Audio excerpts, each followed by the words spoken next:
라이언 일병 구하기에서도 독일 탱크가 제때 오지 못한 것이 영화 장면 중에 잘 고정되어 있습니다. 당시 연합군은 탱크에 맞설 무기가 거의 없는 알보병 상태. 독일 탱크가 제때의 상륙 지점으로 올라왔다면 이들은 아마도 전부 밀려나갔을 것입니다. 조지 밀러 대위도 탱크는 반드시 올 것이다 라고 말하고 있죠.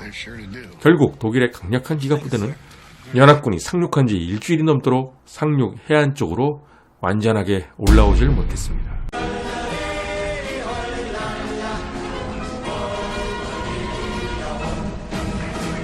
구독과 좋아요, 클릭 부탁드리겠습니다.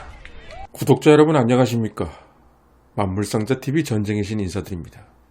지난번 컨텐츠 롬멜은 정말로 히틀러를 죽이려 했을까? 과연 그 진실은? 이라는 영상을 보신 분들은 그 정답에 대해 조금은 알게 되셨으리라 믿습니다.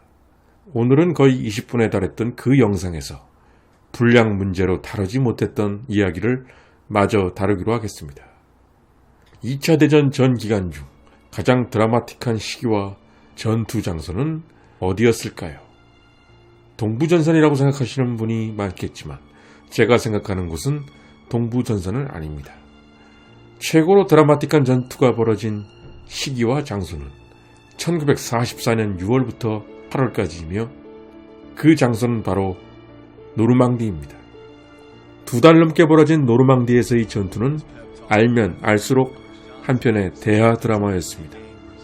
보통 우리들은 라이언 일병 구하기에 나온 것과 같이 해변에 상륙하는 그 장면에 매우 익숙하기 때문에 해변에 무사히 도착하면 이젠 연합군 승리, 끝이라고 생각하기 쉽지만 연합군에게 진짜 고생은 해변에 무사히 상륙한 이후부터 시작됩니다.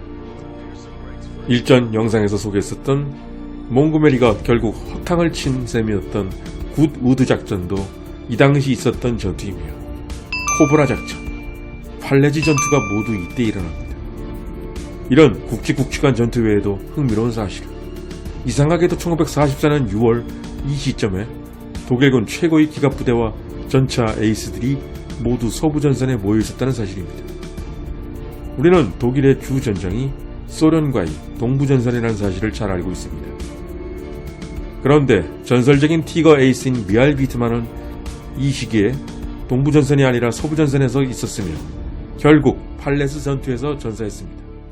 그리고 일전에 소개했던 탱크 같은 사나이 판저 마이어라는 별명으로 불린 전군 최연소 사단장 쿠르트 마이어, 지난 컨텐츠에서 소개해드렸던 굿우드 작전의 영웅 막스 분쉐 등 말 그대로 싸움을 잘하는 인간 병기들이 모두 이 노르망디 전투에 참가했습니다.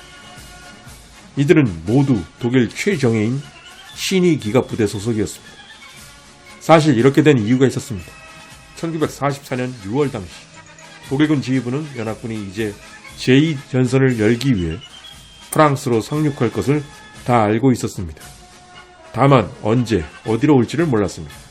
때문에 히틀러는 서부전선을 강화하기 위해서 그동안 동부전선에서 싸워왔던 역전의 부대 제1친위기갑군단, 제2친위기갑군단을 모두 서부전선으로 이동시켰고 그것도 모자라서 기갑교도사단을 새롭게 서부전선에서 창설해 배치시켜놨던 것입니다. 따라서 노르망디 상륙작전이 시작될 즈음 독일군 서열 상위 클래스 기갑부대는 아이러니하게도 모두 동부전선이 아닌 서부전선이 있었던 것입니다. 연합군의 상륙을 막아낼 독일의 유일한 비장의 카드는 한마디로 이 강력한 기갑부대였습니다. 승리는 이 기갑부대를 어떻게 활용하느냐에 달려 있었습니다. 때문에 독일군 지휘부에서는 기갑부대 배치 위치와 활용 전략을 놓고 치열한 논쟁이 벌어질 수밖에 없었습니다. 북프랑스를 방어하고 있는 핵심 부대인 B집단군을 이끌고 있는 롬멜 원수, 그리고 롬멜 휘하의 서부기갑 집단 사령관 슈베펜부르크, 특히 이 두 사람은 기갑부대를 어디에 배치하느냐 하는 문제를 놓고 가장 치열하게 대립합니다. 롬멜은 무조건 해안 가까이에 기갑부대를 배치하자는 주장. 그런데 사실 아쉽게도 거의 롬멜 혼자만 이런 주장을 했습니다. 룬투시테트, 구데리안, 슈베펜부르크까지 모두 롬멜에 반대했던 것입니다. 천하의 구데리안까지도 이렇게 반대했던 이유는 전격전의 창시자라는 구데리안조차 서부전선에서 마지막으로 싸운 것이 독일이 잘 나갔던 1940년 프랑스 전역이었기 때문이었습니다. 이들은 파리 근교에 강력한 독일 기갑부대를 배치시켜놓고 연합군의 상륙 지점이 확실해지면 거기로 이동해서 공격하자고 주장했습니다. 이런 분위기에서 나온 당시 롬멜의 말. 동부전선에서 온 저 친구들은 서부전선에서 싸우게 될 영미 연합군에 대해 전혀 이해를 못하고 있단 말이야. 이곳 서부전선에서 우리와 싸우게 될 적은 엄청난 사상자를 내면서도 인해 전술을 쓰며 무식하게 앞만 보면 달려드는 소련군과 같지 않단 말이야. 영미연합군은 풍부한 자원과 테크놀로지를 사용하며 물자를 전혀 아끼지 않는 데다가 지능적으로 싸우는 자들이란 말이다. 1944년 6월 노르망디 상륙작전을 앞둔 서부전선에 있었던 독일 장군들 중에서 영미연합군과 싸워본 경험을 가장 많이 갖고 있었던 장군은 사실 롬멜뿐이었습니다. 당시 서부전선에 있었던 대부분의 독일 장군들은 승리의 시기였던 1940년 프랑스 전역 이후에는 오로지 동부전선에서 소련군하고만 싸워본 사람들이었기에 그들은 모두가 탱크를 이용한 기동전에 사로잡혀 있었습니다. 사실 그동안 독일군은 탱크 기동전으로 쏠쏠한 재미를 본 것도 사실이었습니다. 그래서 동부전선에서 싸워왔던 다른 장군들은 이제는 상식처럼 되어버린 기동전을 모두 다 하고 싶어 했습니다. 계속되는 롬멜의 말. 내가 기동전이 승리를 위해 필요하다고 그렇게 강조할 때는 고정된 진지에서 방어를 해야 한다고 난리더니 정작 고착된 진지 방어전을 해야 하는 지금에서는 거꾸로 기동전을 해야 한다고 난리. 연합군과의 전투가 시작되면 우리는 절대로 연합군이 상륙하는 지점까지 이동 자체를 못할 것이다. 기동전이 아니라 강력한 진지 구축을 통해 전면에서 막아야 승산이 있단 말이야. 기동방어전은 소련군한테나 통했던 것이지 압도적인 공군의 지원을 받는 연합군에게는 절대로 통하지 않는 전술인 걸 왜 모른단 말인가. 롬멜의 이 말을 곱씹어 볼수록 참으로 옳은 판단이 아니었나 싶은데요. 역시 연합군과의 전투 경험이 가장 많은 사람만이 할 수 있는 이야기가 아닌가 생각됩니다. 1944년 6월 6일 연합군의 상륙이 시작되자 독일 지부에서는 사실 몇 번이나 기갑부대를 통한 반격을 하려고 했었습니다. 그런데 이것은 모조리 실패하게 됩니다. 먼저 라이언 일병 구하기 영화 장면 일부를 보시겠습니다. 라이언 일병 구하기에서도 독일 탱크가 제때 오지 못한 것이 영화 장면 중에 잘 고정되어 있습니다. 당시 연합군은 탱크에 맞설 무기가 거의 없는 알보병 상태. 독일 탱크가 제때의 상륙 지점으로 올라왔다면 이들은 아마도 전부 밀려나갔을 것입니다. 조지 밀러 대위도 탱크는 반드시 올 것이다 라고 말하고 있죠. 결국 독일의 강력한 기갑부대는 연합군이 상륙한 지 일주일이 넘도록 상륙 해안 쪽으로 완전하게 올라오질 못했습니다. 1944년 6월 10일 영국 왕립공군 RAF. 이들은 건물 하나를 쑥대밭으로 만들게 됩니다. 바로 이 건물은 서부 기갑집단 사령부였습니다. 노르망디 상륙작전 이전 롬멜과 싸우면서 조금도 양보하지 않았던 슈베펜부르크. 그와 롬멜은 기갑부대를 자기 휘하에 두기 위해 서로 싸웠는데 슈베펜부르크는 논쟁 끝에 3개 기갑사단을 자신의 휘하에 넣을 수가 있었습니다. 연합군 침공이 시작되자 그는 자신의 계획대로 휘하에 있던 3개 기갑사단을 전부 동원해서 야심찬 반격을 가하기 위해 휘하 참모들과 작전 기획을 세우고 있었습니다. 그러나 연합군은 울트라 암호 해독으로 인해 이 건물이 서부 기갑 집단의 브레인, 즉 본부임을 알게 됩니다.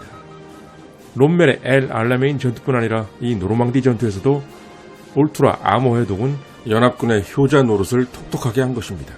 참모들과 작전을 논의하던 슈베펜부르크는 갑자기 날벼락을 맞았고 휘하의 참모들은 사망, 슈베펜부르크 역시 부상을 입게 됩니다.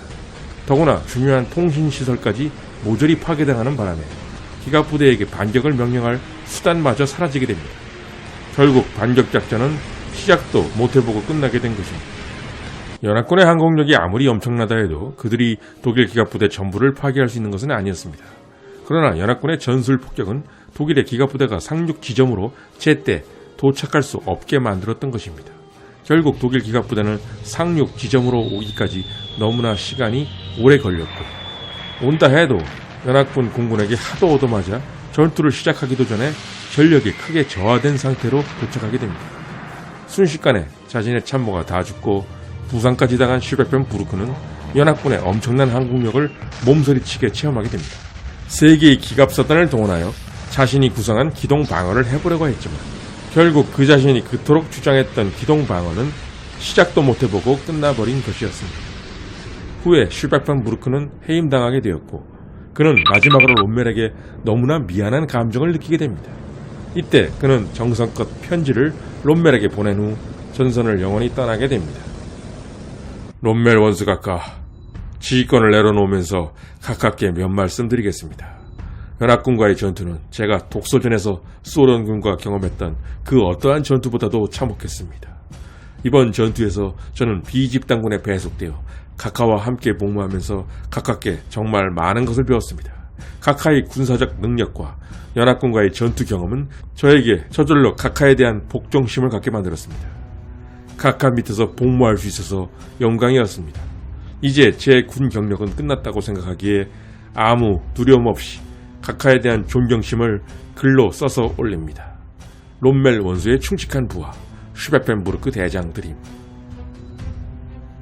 이렇게 독일 장군들 대다수가 하려고 했던 기동 방어전은 연합군을 상대로는 전혀 통하지 않았습니다. 롬멜의 말대로 연합군은 소련군이 아니었던 것입니다. 21기갑사단만이 그나마 노르망디 지역에 가장 가까이 있었고 나머지 강력한 기갑 부대들은 파리 근교 등 후방에 있었습니다. 단 한 개의 사단으로는 연합군을 전부 바다로 쳐넣을 수 있는 반격이 불가능했습니다.